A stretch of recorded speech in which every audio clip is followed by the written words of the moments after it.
Welcome back, Hobby Maniacs. Today we're going to look at the brand new format for the Battletomes for Age of Sigmar. This is the Sylvaneth, and it's coming in hot with 144 pages. Spiky bits. Make sure you stay in the trenches by becoming a supporter over on Patreon and also scoring yourself some free miniature swag in the process. Subscribe to this YouTube channel. Check out our site, spikybits.com, for all the hot hobby tutorials, news, rumors on all your favorite hobby topics. And head on over to thelongwar.net. That's the home of the battle reports for exclusive content, early access videos, and more. Become a veteran of the Long War today.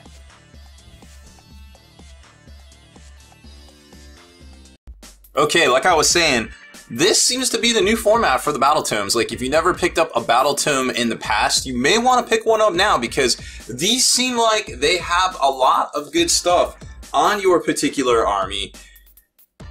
You know, for basically fielding it in Age of Sigmar, whether you're doing points or no points, you know, there's some good stuff in here. And these really remind me of, you know, the old format for 40k codexes. So like I said, it's 144 pages. It's basically very similar to a Space Marine codex. You got the inset cover here, you know, the embossing, the fine detail of the UV coat and all that stuff. You know, it's very well done, high quality graphics, you know, everything you come to expect from a Games Workshop publication. Then the little thing about the new Age of Sigmar there, and then it gets into the contents, which, like I said, it's roughly 144 pages, including the War Scrolls, or excuse me, the rules in the back. So they're definitely trying to go for that whole feel. It's printed in China. Maybe they ordered them in bulk or whatever. It doesn't diminish the quality of the printing or the graphics or the layout or anything like that, of course. But, you know, going from there.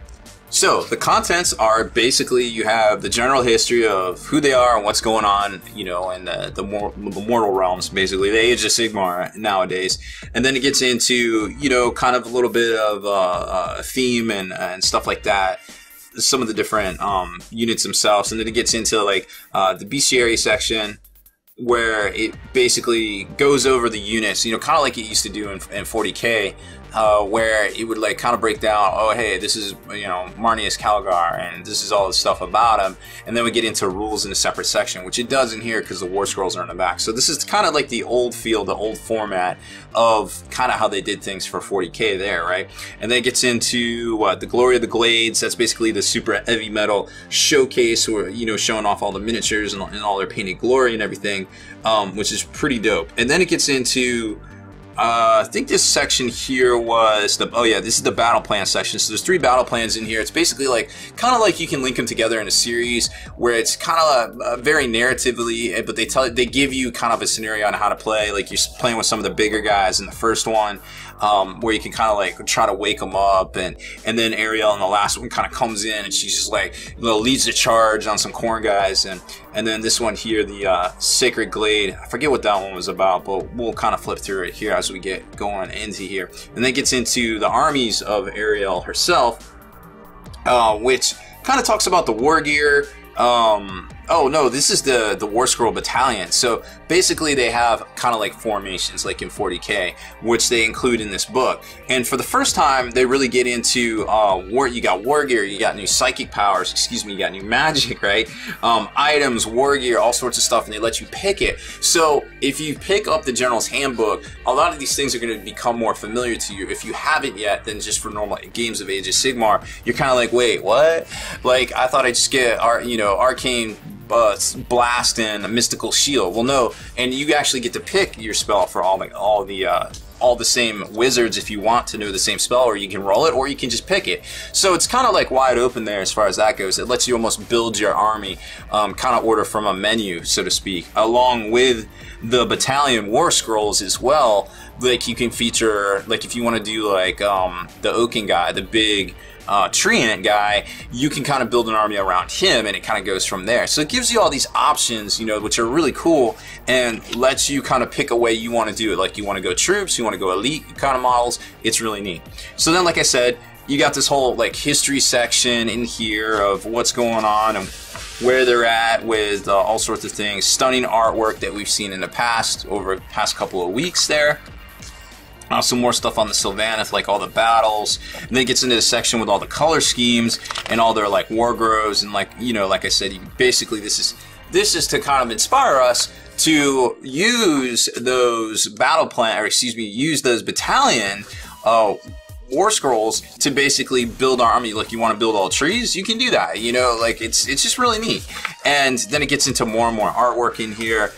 Then it gets into the Warriors of the Radiant Wood, which is the bestiary section, where it's basically going over each model, their history, what's going on with them, you know, all that stuff to give us that rich background that's really building up the Age of Sigmar. And then you got all of them in here. Then it gets into the actual heavy metal showcase section, which is, like I said, very spectacular as well. All the great painted models, great looking backdrops, and then, you know, showcasing up close and everything like that. Then the battle plan section, which is right about here. Yep, season of reaping. Okay, so here's the battle plan section, where they basically get into how, it's basically how to custom, or excuse me, these are the missions, right, that are basically kind of narrative type things for if you want to play the Sylvaneth in Age of Sigmar. So they have a little bit, they have these things here, which is a little bit of extra kind of, I guess, a little bit extra way of forging your narrative here when it comes to that. So here's the background. So they give you a background first, right? And then they get into the battle plans themselves. So they're like, hey, this is what's happening, and here's how you can recreate it. Boom, right? And they give you the specifics on exactly how to do it, like your setup, you know, exactly what models to play with. Sometimes it's narrative, sometimes it isn't. They give you hints and tips right here. But this part right here is basically kind of like a blanket thing for the what was the word I'm trying to say here? So this is kind of like a blanket thing for these. So the places of power are remnants of the Age of Myth, where the Sylvaneth has spread their enclaves across the breadth of the mortal realms. Although most of their glorious structures have been razed to the ground and desecrated by the forces of chaos, their roots still linger beneath the surface. So wherever they go, they basically can do stuff in to the area surrounding. At the start of the game, roll a dice, subtracting 1 from the result if there are chaos units on the battlefield to a minimum of 0. This is the current level of awakening. Keep running total as the battle progresses. At the start of each battle round, after determining which player will take the first turn, because remember, it goes, you roll for initiative basically. You can do double turns sometimes if you get lucky. Consult the table below and see the awakening's effect on the battle. Then roll on a dice as long as there are at least one Sylvaneth unit on the battlefield, and add the roll to the current level of awakening. So basically some stuff can happen here. Ground shakes. The player with the most Sylvaneth unit on the battlefield can set up a Sylvaneth Wildwood anywhere on at least one from other models. Then roll a dice for each wounded Sylvaneth model on the battlefield. On a 5 or 6 out model, heals a wound. So you basically get a piece of terrain, boom, and you heal wounds. So there's a lot of cool stuff that can take place here. If it's at one of the places of power, right? As long as the army contains a Sylvaneth unit. So I'm not sure this is like a competitive thing, but this definitely goes along with the battle plans in the back here. It's kind of, or the 3 battle plans in here is kind of what I was getting at. So it's more of like a narrative kind of feel, like overrule kind of thing. So then here in the state, this is one of the first ones. This is one where you try to wake up some of the big guys. And they explain all that right there. And then it gets into the second one. Oh, this is where what's-her-face goes in and tries to take out a bunch of orcs, which is a really neat one as well, Drachia. And here's the overview of the battle, and here's how you can, you know, basically reenact it, and then all the setup and everything, hints and tips. It's very narrative. It's very neat. It gets us all in the mood to play all this stuff. And then the last one is Ariel's coming in hot. She's gonna start wrecking fools. She's coming down out of the tower. She's coming out of the booth. She's gonna go wrecking fools, and she comes in to some of the Khorne guys, and of course takes on a Big Daddy Bloodthirster. Guess what? He doesn't make it to Bad Boys 3. So there's the overview of the battle, and they give you all like the it's kind of like a roll of battle kind of thing, you know, like they're basically explaining to you the mission, and then you get to reenact it yourself, and it's really cool. And there's of course, you know, special rules and specific models you should play with, it's set scenarios. So that's the one mode of play, and then it gets into the actual competitive part, which this is what we've seen in the new General's Handbook, right? You have the new allegiance abilities. You have war gear. Now you have wizard spells you get to pick, right? So on a D6, you can just roll for it, or you can just pick it for each wizard, or you can just pick it for all your wizards. It's crazy! You get to do what you want. It's pretty neat. I dig it. So there's wizard spells here, and then of course you've got the normal stuff like the command traits, which we already saw. These are like your warlord traits for your general. Okay, and then you've got allegiance. Basically, if you're all order, or if you're order Sylvaneth, or if you're just Sylvaneth, there's different ways you can do it, right? So you got to keep all that stuff in mind, and then it explains to you about War Squirrel battalions and how they work and how your allegiance abilities are supposed to work. And then here's some battle traits for Sylvaneth. So they give you the order ones in the General's Handbook, and I may slip up and say General's Compendium from back in the day, old fantasy player here. So here's the battle traits if you're Sylvaneth, right? So this is a good book if you're playing Wood Elves, and it almost makes me, you know, like I want to go back and buy the Chaos one for me, but seeing this now I'm spoiled and I'm like, I don't know if I'm going to be disappointed or not, but I'll still probably do it because, like I said, they do give you those War Scroll battalions in there, which now have an associated points cost with them for getting their special abilities, okay? Now here's the artifacts of the Glades. Just like we saw in the General's Handbook, you can either pick them, okay, or you can roll for it. And then if you want an extra one, you need you can give one extra one to a hero, but you need to fill a War Scroll battalion. So that's almost how they get you into fielding the War Scroll battalions, which of course are you know, large number of models, could be something corresponding to a product offering, etc., etc. So they're not stupid when it comes to business, but they also give you all these you know, options to customize your army. There's probably one of these that you'll want to do. Okay, and then it gets into explaining a little bit more about the battalions. Here's the battalions. This is kind of like your overview. And then here is the actual battalions themselves, you know, organization, and the abilities. Now, I didn't check my General's Handbook to see if these have a points cost. I imagine they do. I didn't check to see if they're in there. I will probably put it in the text of the video after I check it. So look back there to see if there is a points cost for these. So, like I said, you can, if you want to go all big trees, you know, you can go like the household here, one tree lord, you know, the branch where tree revenants here, free spirits, you know, you can go all the super elite tree warriors, the middle guys. Then you got the forest folk, the outcasts themselves, the crazy looking spirit guys, and the sprite revenants.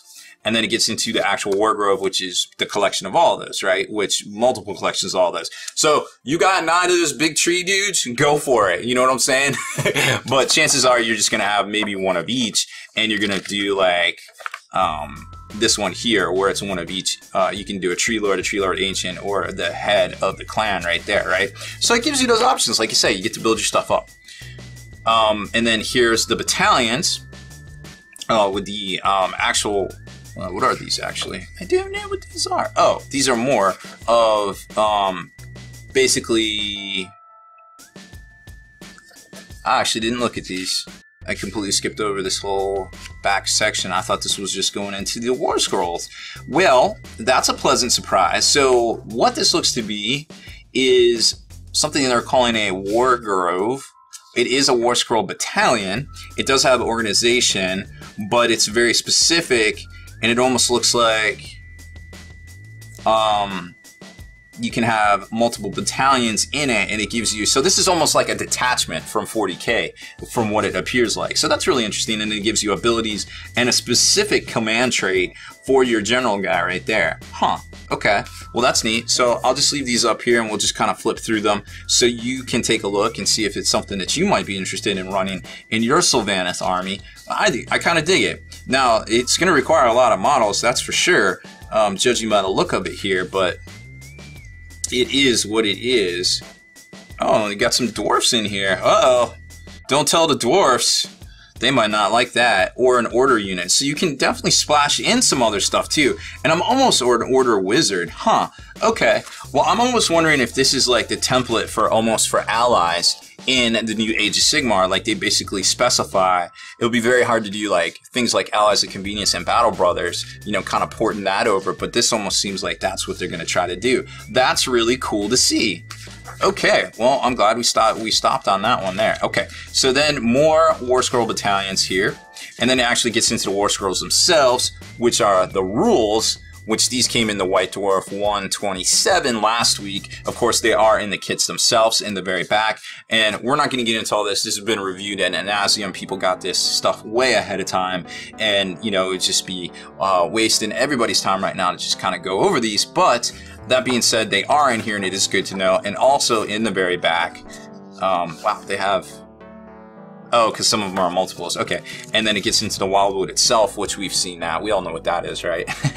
It's just painted to be elfy. And then you get the 4-page rules themselves. Boom, boom, and boom. So there it is. So like I said, 144 pages total for the new Sylvaneth Battletome, which I think is definitely worth the money at $50 retail, on par with the 40k Codex. But like I said, it is something that you are going to need for the new guys here, but you also need the General's Handbook to point them out. Deleted scenes, bonus content, and all the interviews and post-game wrap-up videos can be located in the Hall of Veterans on thelongwar.net. Visit thelongwar.net today and try a week completely free with no strings attached. That's not all. TheLongWar.net is also your hobby resource for exclusive early access with an ad-free experience to all your favorite videos. Members of the Hall of Veterans gain early exclusive access to multiple hobby videos.